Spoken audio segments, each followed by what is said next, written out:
Hello and welcome to the Out of Spec podcast at the Hub. Greetings.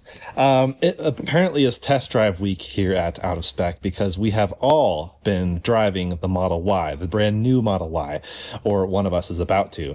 But Coleton and I have driven it, and so that's today's show, discussing and deep diving into our impressions on the brand new Tesla Model Y, which I'm still calling Juniper.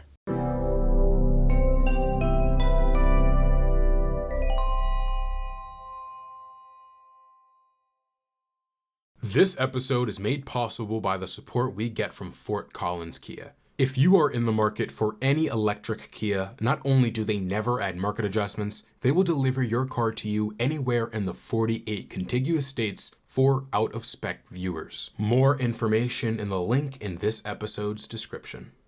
So, welcome to the show, folks. How are you guys doing?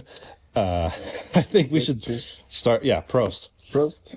I think we should start with some dates really quick, just to throw it back, because the three of us actually went to go check out the Model Y initially on January 26th. That's when it arrived in the showroom, or maybe it was like the day before, I don't know. It arrived, and then we immediately blasted down there to check out the new Model Y. Yeah, it was pretty cool. Checked it out. We did a video on out-of-spec detailing, because we kind of did like a deep dive, I mean, as deep as we could, with it being in the showroom, of what is the build quality, how's it feel. Kyle had already filmed a full walk around, full tour of this, which is on Out of Spec Reviews. In case you missed it, it's about 750,000 views now. It was huge. It was awesome. That was a great first look. It was the Chinese spec, but not much of a difference other than ours didn't have a Tesla logo on the front, which is interesting. Then we told them, we were like, hey, as soon as we can drive this, let us know.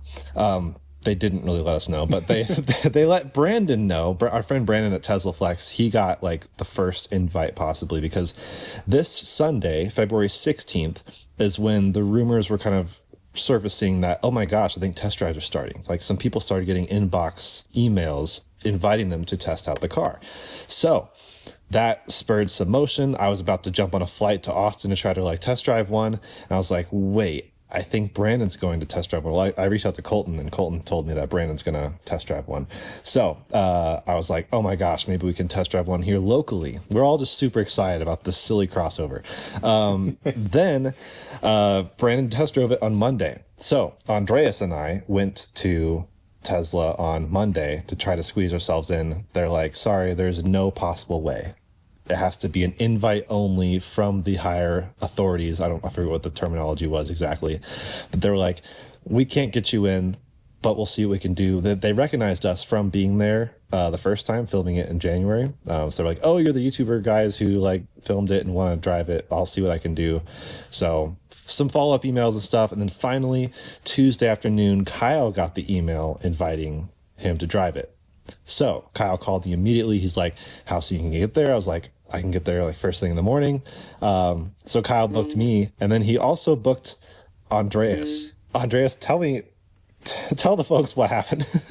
Ja, also gestern Nachmittag, ich habe einfach mein Handy genommen. Wait, it's English. Yeah, I always have fail. So 2 days ago, yeah, I just got a notification on my iPhone, email RSVP Model Y test drive. I was like, what? I didn't sign up for anything. And it came to my personal email. So Kyle just signed up me and Andreas, and he's like, oh, we'll just try to get 2 back-to-back slots. He didn't. He got 1 slot, and then there was a slot taken, and then another slot, which really wouldn't have been very helpful. Or maybe it would have, honestly, now that we had kind of gotten set up. But yep, Andreas couldn't go, though, with his schedule. So I went with Timon, and we drove it, and that was Wednesday morning. So we're recording this on Thursday night. That was yesterday. Holy crap, what a week this has been. Ioniq 5 XRT stuff, Rivian Dune, it's all been happening this week.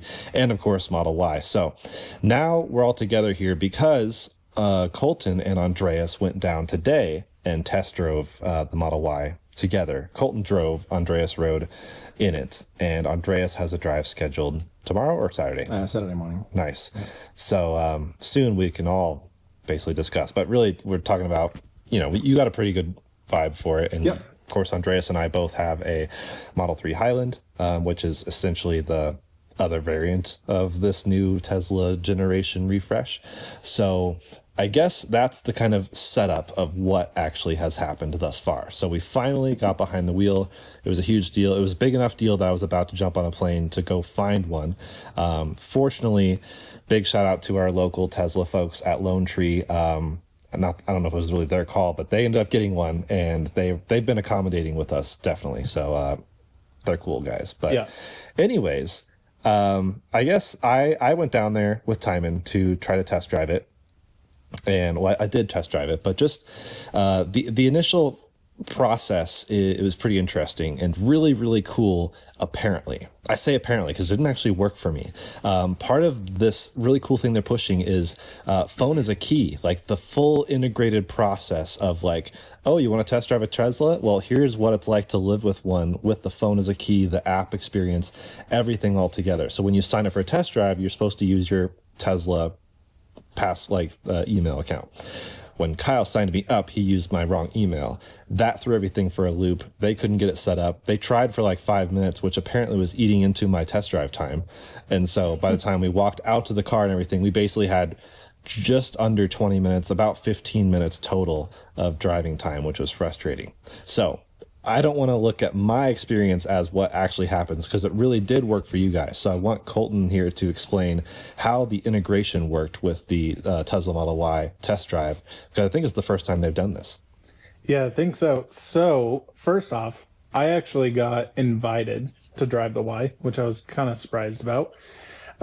So when Andreas and I showed up, basically talked to the guys there, said, hey, we've got a test drive at 11:30 today. We were slightly early. They said, okay, we're totally booked up. And I actually booked mine this morning at like 9 o'clock. I called you right after, Andreas. And so we get down there. I talk to the guys. They check us in. He asks for my driver's license, and he sends me a text to my phone. So I get on the phone. We put in the driver's license stuff. He goes, okay, we got to wait a few minutes for the car to be here. Just sit over here. Super quick experience. Then he comes up to us and goes, okay, we're ready to go. Make sure the car is in your app. So you just pop open the Tesla app. Sure enough, right at the top there, you can see the Model Y that we're test driving. It said like demo drive or something like that. So you click on that, and then it shows you to locate the car. You walk up to it. There's no dealing with the key card, the physical key card anymore. So nice. It showed you on the map too, right? I think. Yep, exactly. So I put up a Twitter post of the couple screenshots of it. It was really cool how well integrated that was. Yeah, that's just Tesla integration tech. I know that's always been a challenge. And I talked to my brother worked for Tesla for many years, basically the one giving drives and essentially selling cars, although it was in Texas, so he couldn't technically sell cars. It was a very funny process in those states that are not allowed to do direct sales. But that was always the thing where it's like he had to tell them about the app, but like he himself didn't drive a Tesla. So he could like find one of his coworkers to show them the app and how it looks and stuff. But like now that you can actually explain the app and use the app like that, basically put the product in someone's hands, that's really what helps, because I think that's one of the huge benefits to Tesla. Obviously, every company has their own things that are good and bad. Like Tesla's not all perfect, obviously. But the app experience is one of the best. Coleton can really talk to that because you own multiple cars with multiple different apps, and which one works the best? Tesla by far. By far. Right. But some other companies are catching up. I mean, Rivian, Lucid, they've got impressive app experiences in the works. They're still not quite to that level. Like they're just not as smooth, not always as responsive, but they're getting there. And I think that's good. And even Rivian, notably, you can use the entire route planner, like multiple stops and everything from the app. Tesla can't do that yet. So like, come on, Tesla, that'd be cool. Even the guy at Tesla agreed with me.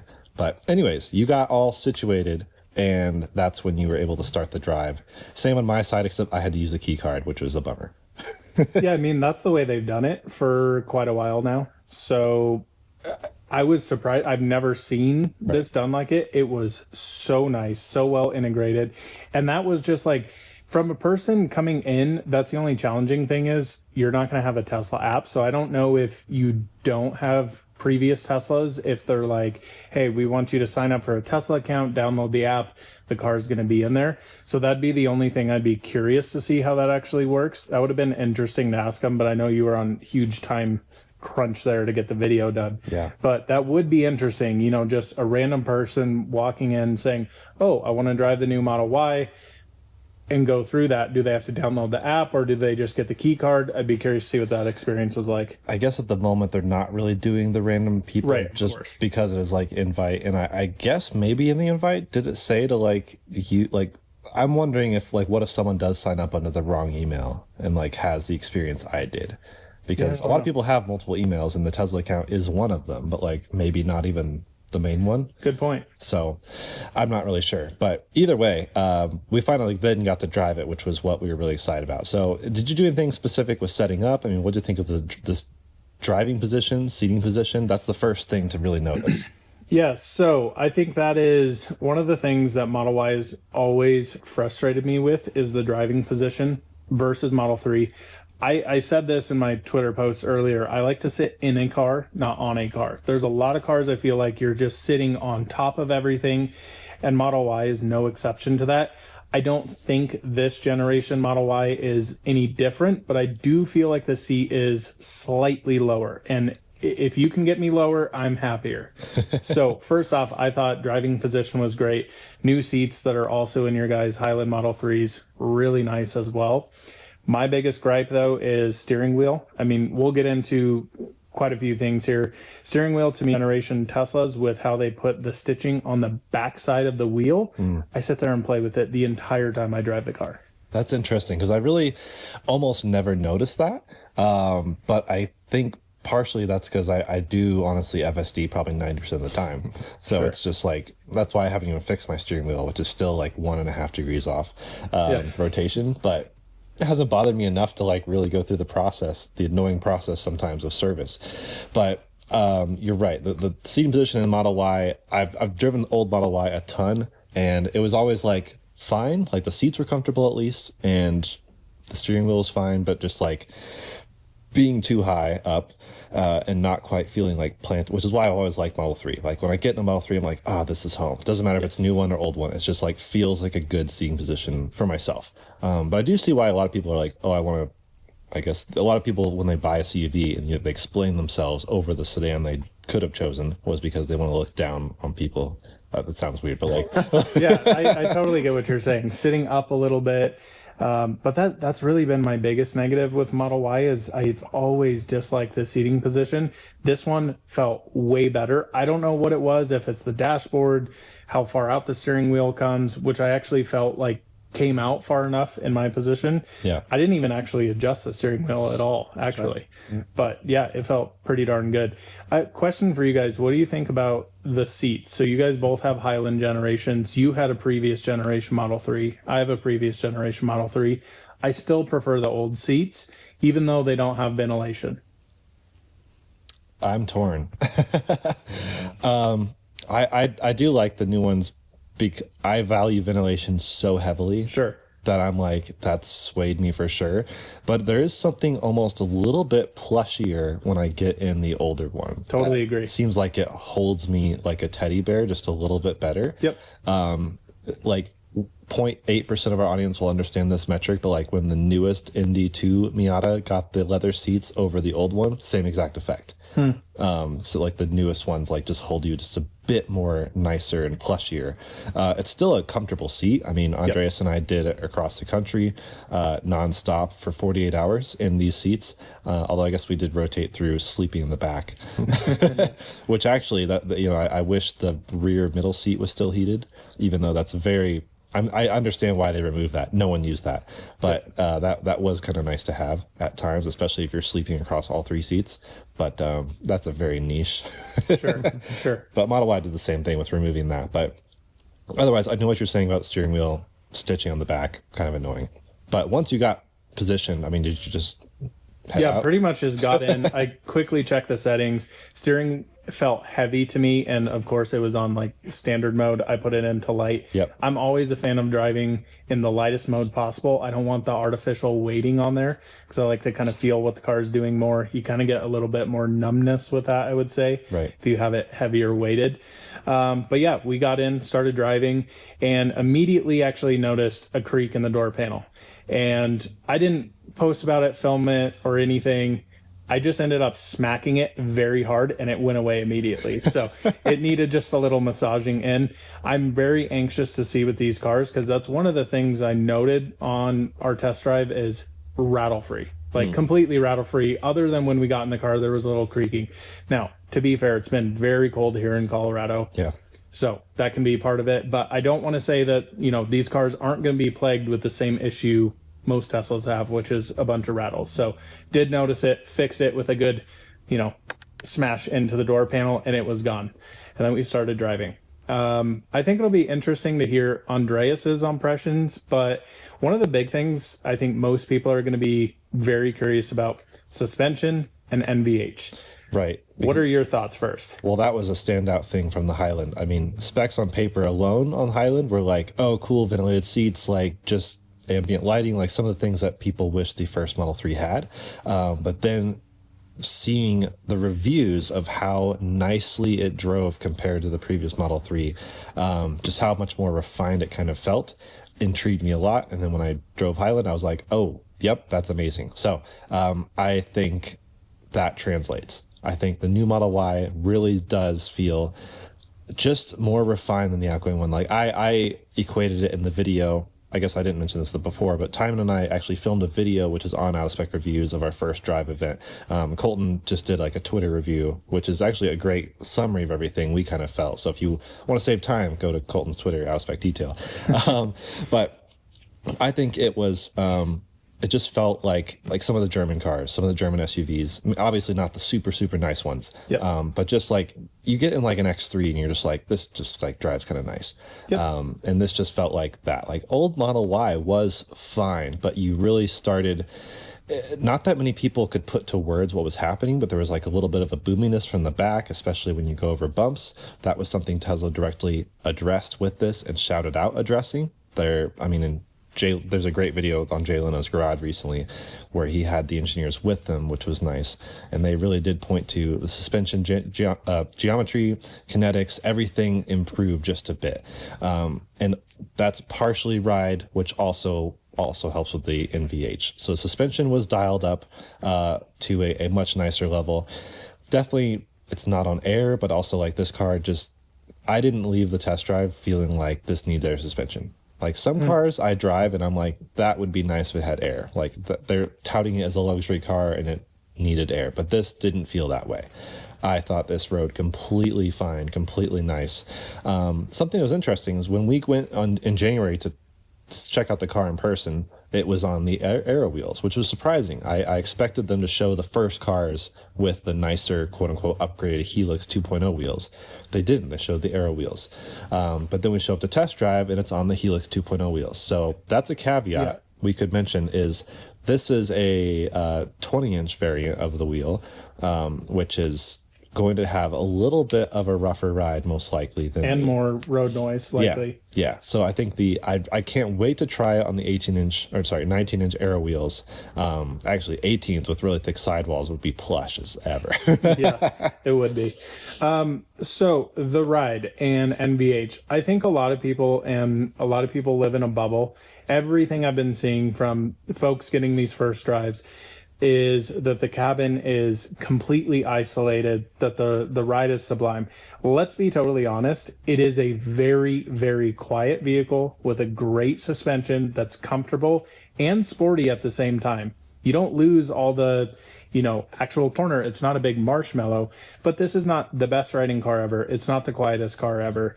So I do think some people need to caveat that a little bit and saying like, okay, it is improved. I still think there's room for improvement there. I was noticing, especially over, some very uneven surfaces, you get quite a bit of head toss when you're driving even the new Model Y, that I would say, like, for most people, they may come into it from a, really let's talk about like Audi e-tron. if you're going to compare it to something like that. And you're going to go, wow, this ride's a little firmer. It's a little bit sportier. And I think they kind of nailed it on that balance, because I don't think you want a car that necessarily like a Model Y that rides like an absolute marshmallow, because these are still cars you can go take up mountain roads, you can go have fun with. So I actually do think they really nailed the suspension here. Everything you do with suspension is a compromise. Andreas and I were talking about this all day with my car on Mountain Pass Performance suspension. It's lowered, handles better, but you give up ride comfort and some harshness things. So I personally think they nailed it on the suspension here. Yeah. And I'm curious to see if the performance will get the kind of electronically controlled dampening that the performance got on the Highland variant Model 3. My prediction is it definitely will, and if anything, it'll be dialed slightly more to the SUV mindset of like it may not be quite as stiff in the sport mode, but it'll definitely be stiffer than this current one, which, as you said, already kind of hoons a little bit. Like, I'm excited to try this in a canyon road. We had such a limited route, especially for me and time of 15 minutes. I mean, we basically blasted to the highway and drove probably 10 minutes on the highway. And then had, the side streets to get to and from the highway. We did the same route. Yeah. We did the exact same route you did. So I thought that'd be cool because we could talk about it. We kind of threw it around, the on-ramp there. And I was like, dude, this thing is pretty fun in the corners. You can really kind of just, hoon it around a little bit. So I'm really impressed with the suspension. It's not the most comfortable thing, but it is still really good for daily driving. So don't take that the wrong way. Yeah, I thought it was plenty comfortable, and I think the wheels, even despite the wheels, I thought it was really comfortable and definitely an improvement over old Model Y, which for sure has been the best-selling car in 2023 and 2024 in the entire world. 2024 numbers are still rolling out, but basically a ton of people have thought it was fine. So this is just takes fine, but makes it better. Another thing that adds the NVH, of course, is the acoustically laminated glass, which is throughout the car, as my understanding. And that's partially what they did in me and Andreas's Highland Model 3 to really help that ride as well. What do you think of the ride, Andreas? Yeah, I thought it was a tad bit more comfortable than my Highland 3. Okay. A tiny bit, maybe 5%. It was very quiet. That was most noticeable from me. We were on I-25 at high speed, 70 miles per hour, and it was very quiet. All you could hear was road noise. Yeah, road and tire noise, I would still say is slightly there. Yeah. I'm so impressed, though, by the acoustics with wind. Yeah. So a lot of cars, really, when we're talking about sound, you have either road and tire noise going over, bumps, things like that, or just this kind of background whir. And then you have wind noise. There's vehicles that are very expensive, Rivian being one of them, that they have not figured out wind noise in those things. They are a brick going down the road, and they are super loud when it comes to wind. Road noise is actually okay on them, but this is kind of the opposite. I feel like wind noise is sublime on it, really impressive. You do still pick up some of that wheel and tire noise. And I also think that's probably from the cabin as well. I would definitely say your guys' Highland is quite a bit quieter in terms of road noise and tire noise because you don't have all of the space with the trunk. You have more area back there. But the biggest thing, Jordan, the boominess of the Model Y is gone. Yeah. Completely gone. And that was definitely a lot of people's complaints with the outgoing one was the boominess from suspension, but even just sometimes audio system. Like, I always thought it had a pretty good audio system. Like, Tesla, starting with Model 3, really did excel. Even old Model S, they've always done pretty well at audio, but especially in the last few years, they've really gotten it dialed in. But that being said, sometimes Model Y would struggle with boominess and certain frequencies of audio and also certain frequencies of road noise. And you know how you sometimes go over different types of pavement and you'll have you get on pavement, you're like, wow, it's really quiet pavement. And then the loud pavement was especially bad in certain frequencies with the outgoing Model Y. This one does improve it quite a bit. It was cool to see the Helix wheels, of course, but I was wishing this was on the Aero wheels because Tesla is touting the rubber on the Aero wheels as a whole new, even more efficient than ever tire, and also the best noise reduction in tire. They've really honed in on NVH clearly, and I was really wishing we could have test driven that. Yep. And to be clear, I wouldn't say that I was disappointed in NVH. For me, a lot of frustration comes from, driving these cars after people, I'm going to say stockholders, have driven them and said, like, this is just an isolation chamber.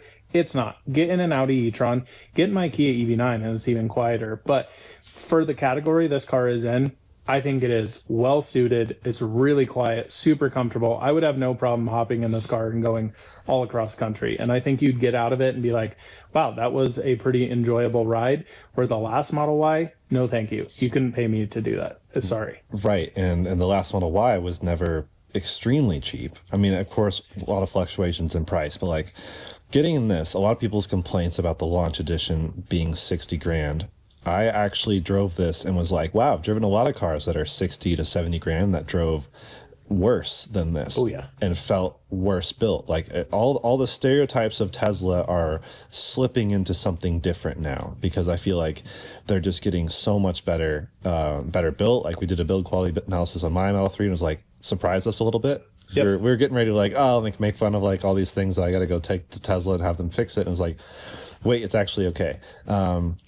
And I have no consistent, like every once in a while I have a real weird rattle that goes away also maybe when I bang something. So yep, you just got to hit it good. And then it's just like, okay, I'm sorry. And then it goes away for a little bit. Is that the new version of the Tesla tap? I don't know. Yeah. So anyways, that road NVH, I think we've pretty much covered that. I mean, what else jumped out at you? So one thing I do want to note here, I was just looking back at the VIN. Okay. These cars were made in Austin. Oh. So that'll be curious to see, of course, Fremont cars, which notoriously have worse build quality than the Austin built cars. So I'm not sure where these cars are all going to come from. I don't know if they've done tooling and everything for the new ones in Fremont. I know they're coming out of Austin. They're all over, photos, the guys who fly drones and stuff over it. So that is interesting because, they've been building Y there for a couple years at this point now. Yeah. I think so. What else, Andres? What did you think about, road noise, comfort, anything like that? Yeah, so I was most curious about how the new Juniper compares to the Highland. Is the improvement just as good or even better to the outgoing Y? I think it's pretty much on par, maybe a little bit better. Yep. In a few categories. Right. The suspension, like I said, maybe 5% better. The door, just opening the door feels a bit more premium than opening my Highland door. I mean, some of this is subjective, right? But it just felt more premium. The door itself probably also has more weight that might make a difference. Sitting inside, so as Jordan was saying, I was just riding in it. I was in a passenger seat.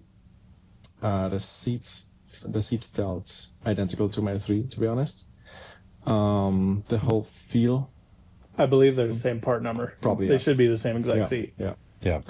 The whole feel just sitting inside didn't feel any better than my 3, which sounds negative. It's good. No, it felt familiar. Yeah, very familiar. Yeah. Other than what I felt was like a better use of materials. I mean, one of my complaints with the 3 and Y, I almost didn't get the white interior.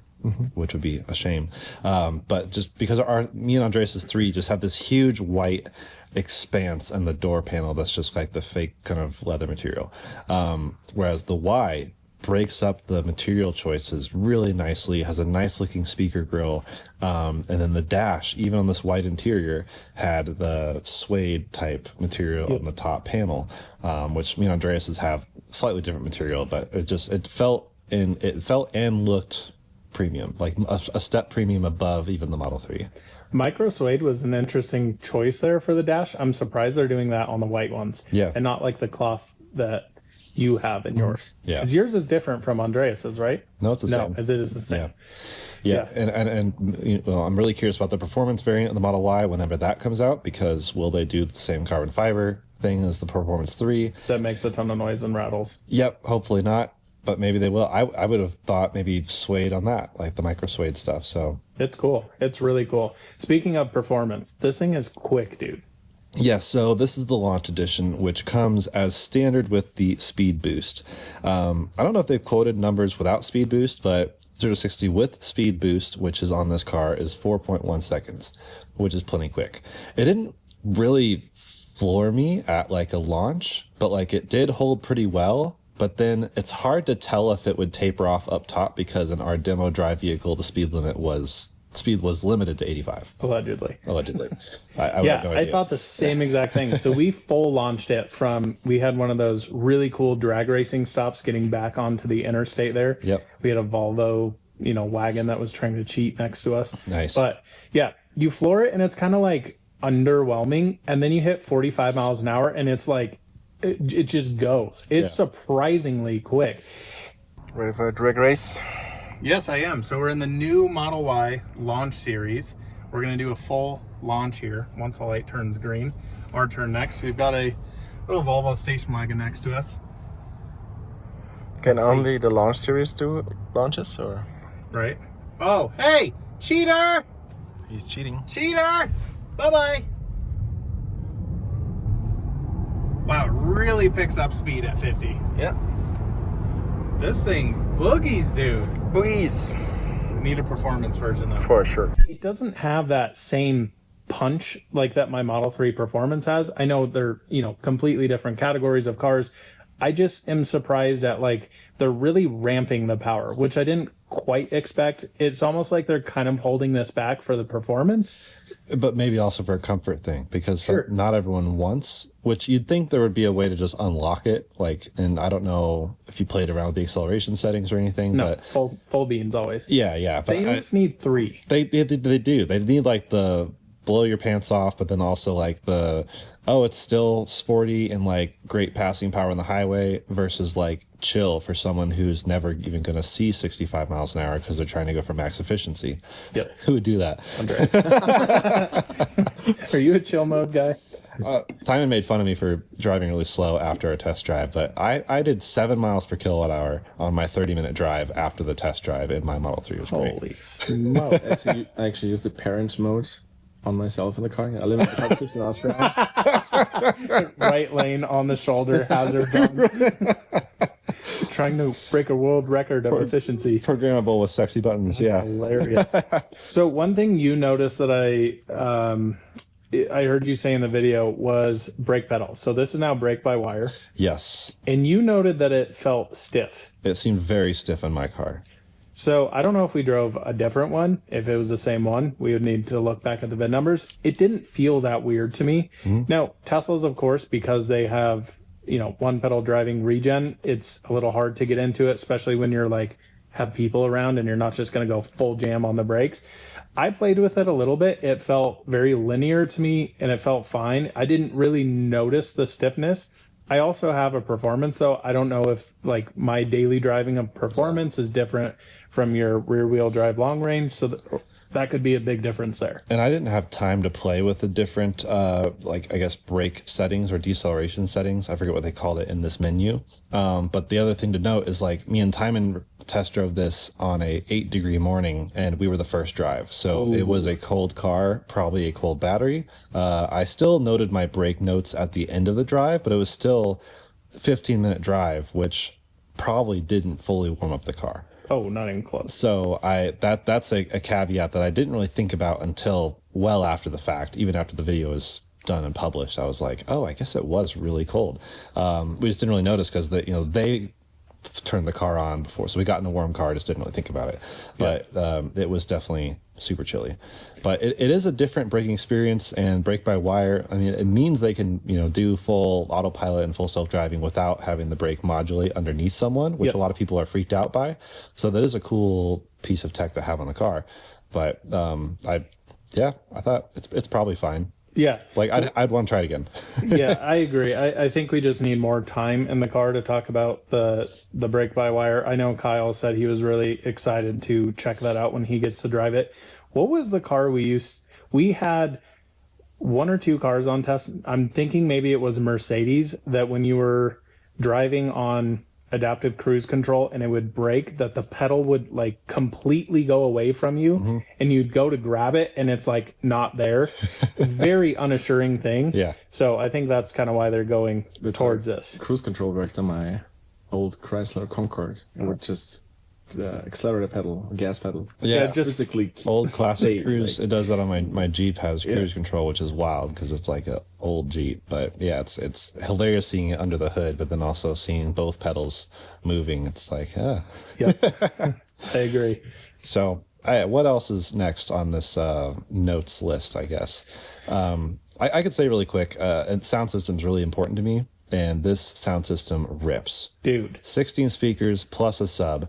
Unlike the Model 3 Highland, it takes the single sub approach, and so it's instead of having 2 subs in the rear parcel shelf, which I actually don't love the placement of or even the sound. Like, it really takes a bit to dial in the Model 3 to avoid boominess, kind of like Cybertruck, where it really needs excess love to avoid boominess.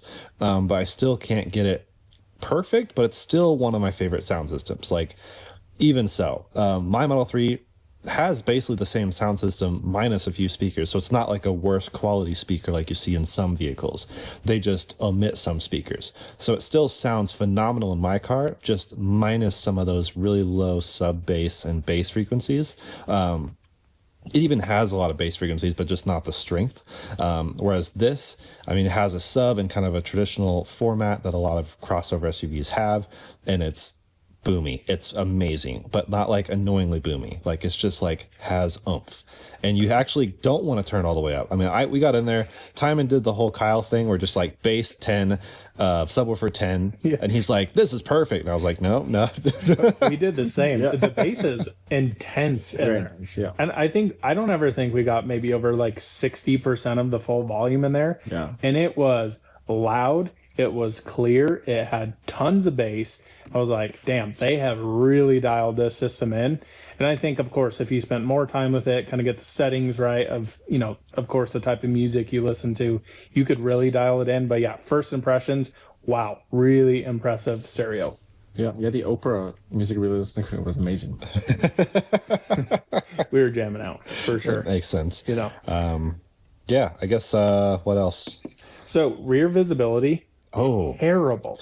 That was a big, something I called out in the video was like, I just looked behind me and I looked again. I was like, wait, really? Yeah. Because you look through the rearview mirror and you see the rearview mirror, but then inside the rearview mirror is a slim rectangle that is your actual visibility through the back glass. It's like, when you go to USPS and they have the little mail slots, that's basically what you're looking through. It is so small. I really think this has to do with this new hump, as I've been calling it, over the rear passenger seat. It's basically has, instead of being flat like the old Model Y, it's got this big hump in it, and it also seems larger. I don't know if they're doing that for structural, if there's speakers up there, if there's the new interior radar. Is that what they're calling that? Have you guys heard about this? Oh, yeah. I don't know if they're doing that somewhere in the rear. Some people are like, oh, they put Starlink in there, which they need to. That would be sick. Yeah. That'd be really cool. Just make it all integrated. I don't know. And of course, the back glass and liftgate entirely, they're all completely redesigned. Yep. And it looks pretty good, but that means that huge expanse on the back of the tailgate is just there, and it's tall. And then above that is like the light bar and spoiler and everything. And then above that is the glass, which is why there's not a lot. It's functional, but like there's not a lot to see through. Prius kind of has this problem, but like funny enough has like glass in both, whereas this is just nothing. Yeah, it's really, really bad. And I mean, old Model Y was bad, but I definitely think this is like 10 to 15% worse rear visibility. Yeah. And it is shocking when you look in that rear view mirror and you are like, wow, I can barely see anything. And it's helpful that it has really high quality cameras. Yeah. And speaking of the front camera, it's awesome. Yeah. That was really like it. super cool to have. I mean, I used it when parking it back at the Tesla. I can't wait. I mean, in theory, they could finally do a 360-degree camera. I think they've said they would. It wasn't in this car, so maybe it's coming over a software update. But Tesla said we now have the ability to do that. And I was like, finally, because I really appreciate that in every other car I drive. Even the cars I don't like as much, like I'm always appreciative of that when I'm parking, etc. So that'd be nice to integrate. And some of them are so poorly done too. Right. Having this level of camera hardware means like, give me any angle and I'll probably use it. I kind of wish there was the like digital rearview mirror option because of the worse visibility.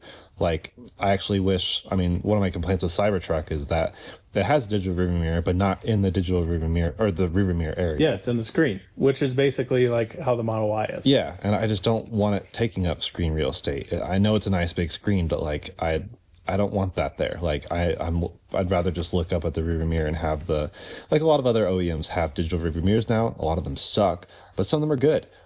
Polestar 4 notably, one of the best, probably the best review digital camera, and it's in the normal mirror spot up above. Yeah, they're great. We have them in, the EV9. Yep. I leave it on that all the time. It really helps with glare at night, especially if you have a lowered car like, Model 3, even sometimes Model Y, you get these huge trucks like we see here in Colorado, Wyoming area, and their headlights are literally in the back of your mirror, and you are just seeing a beam of light straight into your eyeballs, and it is really annoying.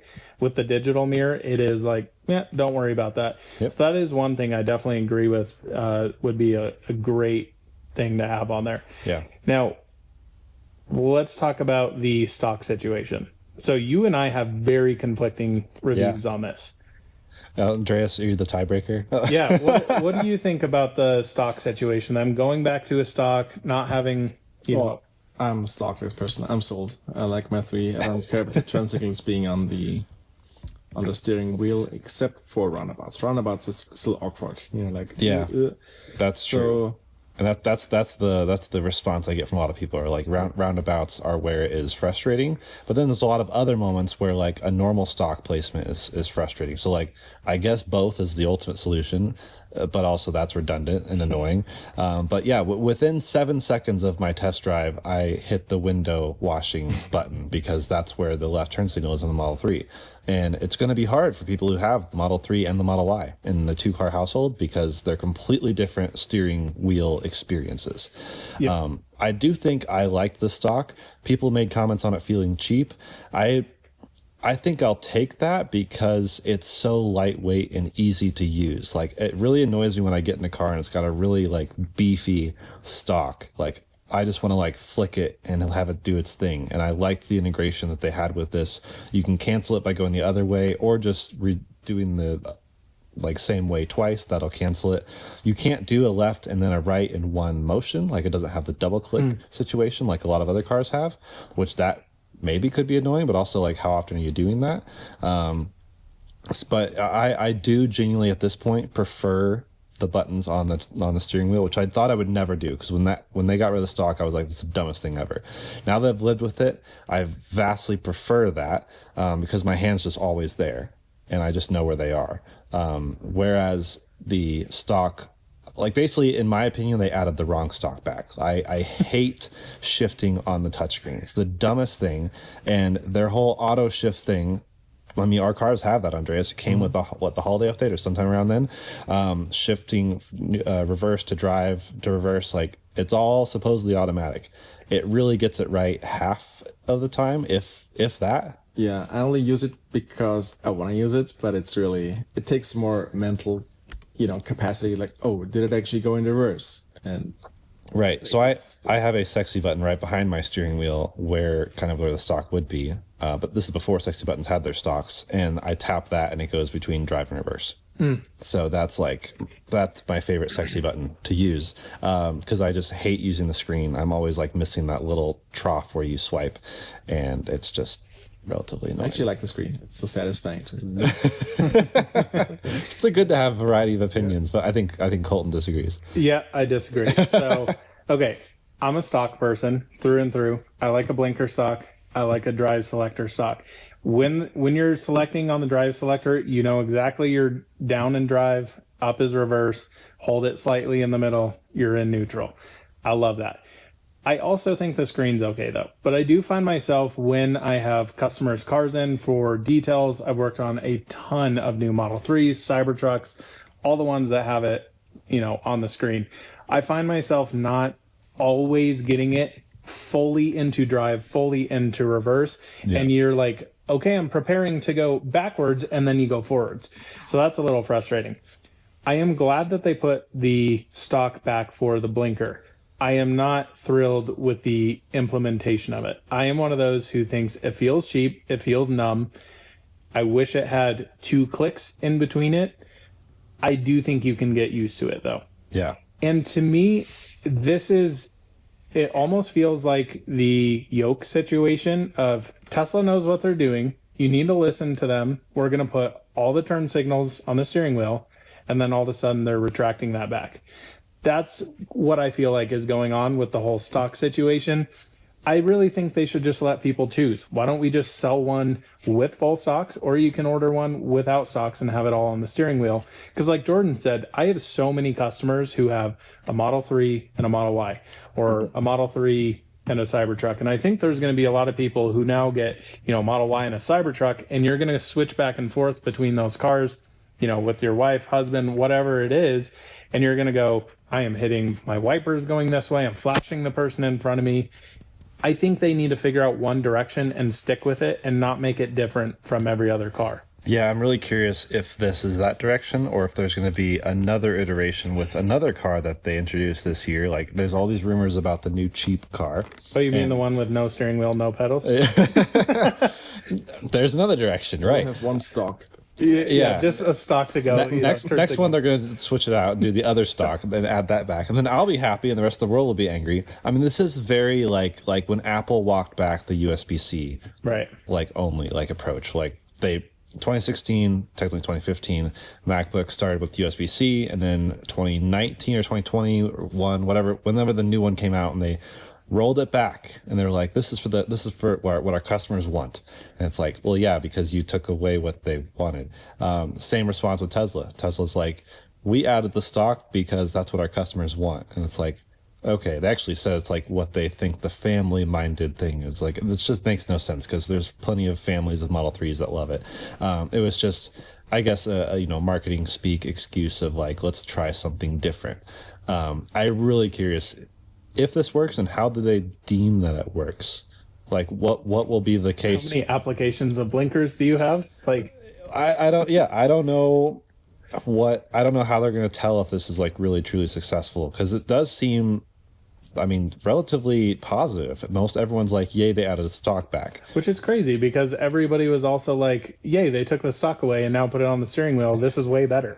But people also said that with a yoke. And sorry, yoke is not better in any situation other than going straight. Yeah, or steer by wire, I could see an argument. Cybertruck's great. Yeah. But when the yoke was initially added to the S and X, dumbest thing ever. But Cybertruck has a top handle. Yeah. So when you go over or you're doing this far, it's fine. Yep. When you're trying to drift a yoked car or have any sort of fun with it, it is the most terrifying thing ever. Yeah, you just plow into a curb sideways. It's crazy. Perfect. That's what happens. I wonder if they'll introduce the 3.5 millimeter audio port as well. The iPhone used to have. Right? What else are they gonna add back? Yeah. Did you get in the back seat at all? I did when we saw it in the showroom, but Okay. not in the test drive. So we just quickly got in it. I did the same in the showroom. I'm kind of surprised at the rear headroom in this thing. I don't know if Andreas agrees with me. We're both like reasonably tall, kind of big dudes. What do you think of the headroom? I expected it to be a little bit more headroom than I had, but it was still fine. Yeah. So I don't think it's uncomfortable. yeah, what bothered me more was the headrest was way too low.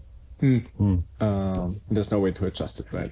You Yeah. can adjust the seat, which is kind of cool. I never thought about adjusting the rear seats actually ever Yeah. in a car, and that's possible. You can even do it from the screen. Yeah. Yeah, I There's didn't know buttons that. on the side as well, just like in the front. Yeah, that's super great. I guess coming from Model 3, I feel like it's a little bit better, but like it's still not like crazy impressive headroom. But I think most people are going to be fine with it. It's more adult friendly than Model 3 back seats. Yeah, even for though sure. those are still okay. But like this is like, oh, you can actually put 4 adults in the Model Y. I wouldn't say 5 per se, but really curious how they're going to integrate the 7-seater option.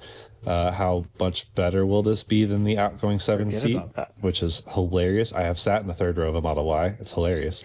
With another adult, which was hilarious. Yeah, we hope you like each other. I don't know if we did. I don't remember who it was. But I thought the back seat's fine. I like that you can control everything like car camping is what will be intrigue me. Like, I know it's a niche case, and Colton also disagrees with me. But I car camped in my Model 3 last night, and the whole time I was like, man, I wish this was a Model Y. I would like sit up and like hit my head. Or you stay in a nice room and you're warm. You don't worry about Colton's your car like, draining. what do you mean? You park your car and then you go to your actual room. Yeah. I don't know. What were you saying, Andres? Yeah, one more thought about the back seat. I never really liked being in the back seat of a Model 3. The Model Y, I could see myself being on a road trip sitting in the back seat for hours. It's spacious, Yeah. roomy, same word.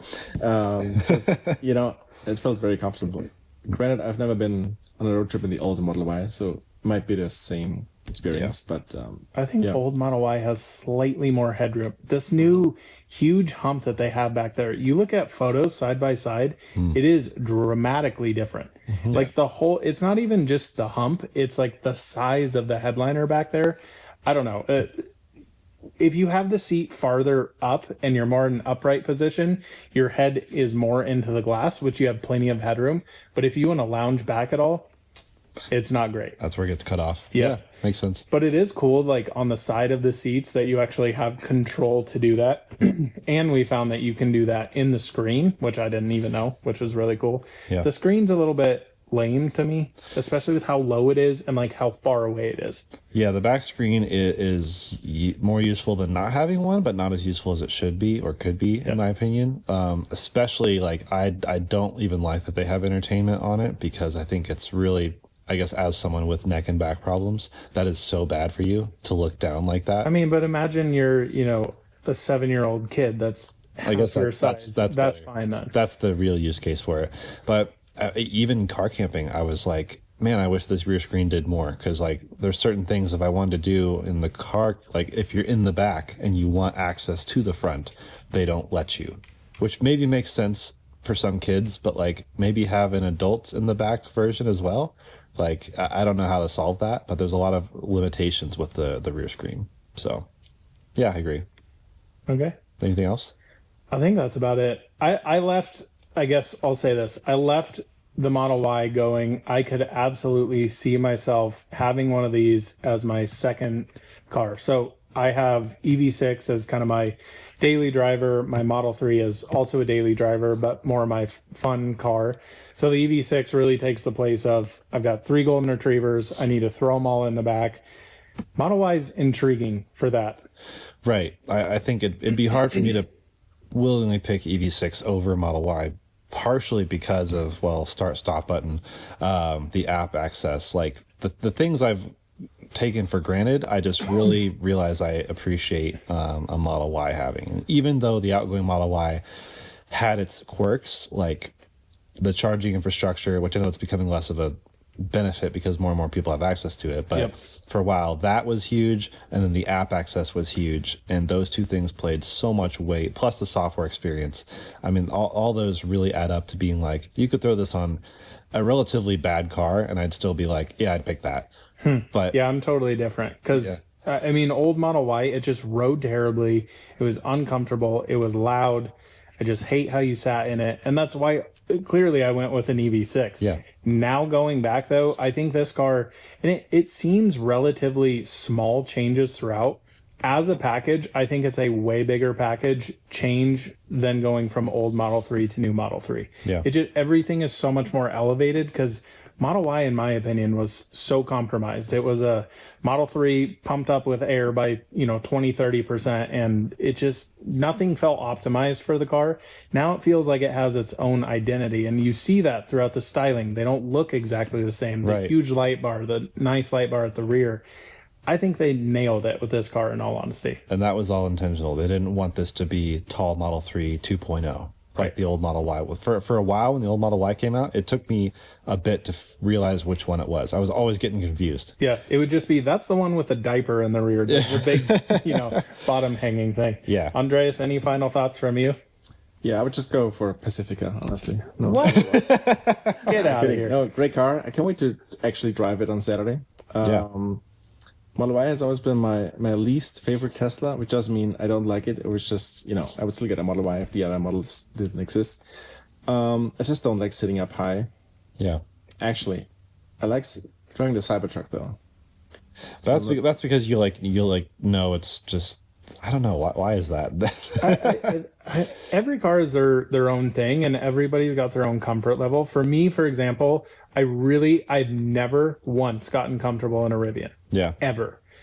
And, certain cars you get in, like Kyle really hates how the EV9 is with the steering wheel. That's kind of like more of a bus type steering wheel. It's kind of angled, doesn't come out far enough. Everybody has their own preference. Right. Cybertruck, I really enjoy driving. It's the most comfortable truck, in my opinion. Getting in and out of it is sublime. You're not climbing into a Silverado EV. You can slam the suspension on that. It's great for that. Just out of a point, favorite to least favorite Teslas, how would you rank them? Going through all, not trims, but models. So Model 3 through S, X, Y. Model Y is still by far my favorite car. I hate to use the word perfect, but it's just... Model 3. It's just the car. Right? Model 3? You said Model Y. Oh, 3, yeah, sorry. That was a Freudian slip. Oh my gosh, we know how it really feels. Oh my god. Model 3, yeah. For sure. Hands down. And the Model Y, even the new one, I would still be my least favorite Tesla, honestly. I would take a Model S. Okay, Model X. It's hard. I got mine. You just down like the Model pat. X even more, right? You said. Okay, so here's mine. Model 3, tippity top. Cybertruck, right after that, because I don't really need a truck, but I love it. Yeah. Then Model S. Now that may change, though, with Model Y. I may put Model Y above Model S. Yeah. Model S, I've just... And then it goes, X at the end. That's it. X is my least favorite. Yeah, I'd be torn. I mean, for me, it's like Roadster, and then everything else just kind of like mixed Never in. driven a Roadster. Mixed in down below. Old Roadster, you mean? Yeah, yeah. But I don't know. I don't know if I have it. It really depends. Like driving it, just like for a drive, or like living with it. I guess those are two different things. Anything. I mean, to me, it's like anytime I drive any sort of car, I just picture myself like, how would I use this car? What's my intention with this car? Because like the Model 3, for example, is not the most practical car now because it's lowered. I use it for my fun toys. I can't put all the dogs in it. I can, but they're super uncomfortable. So in that case, Model Y is better. But would I prefer to drive? Would I prefer to put my money down on? Model 3, Cybertruck. Yeah, it's interesting because I think I love the Model 3, but like technically, that would be solved by me having a Roadster and a Y, because I would have the sporty one and then like the really functional one. But they're all functional. I love driving a Model S. I just feels really good, but I wouldn't want to live with one. I don't think it's just too big of a car for me. I don't know. Interesting thoughts. They're all fine.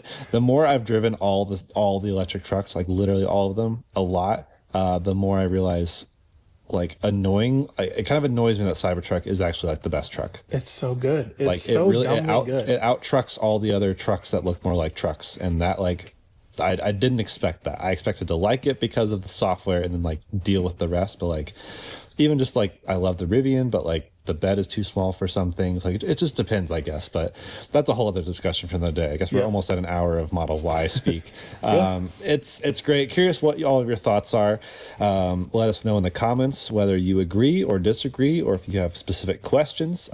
Get those in, because Andreas is going to drive it, and we're planning to do a lot more with this car. I mean, a lot more driving ASAP, more in thorough testing. I mean, it was a bummer that we got 15 minutes in my case, 25 minutes in your case. Just either way, not enough to really live with it. But as a first impressions, it was interesting. I'm excited to actually live with it. I know Kyle wants to do a really in-depth review, which will end up being 2 hours and 47 minutes. It needs it. I'm going to do a camping video. It's a big car. I'm going to do a camping video that no one's going to care about. And lots more comparisons, lots more stuff to come. And road tripping, I mean, it'd be fun to do.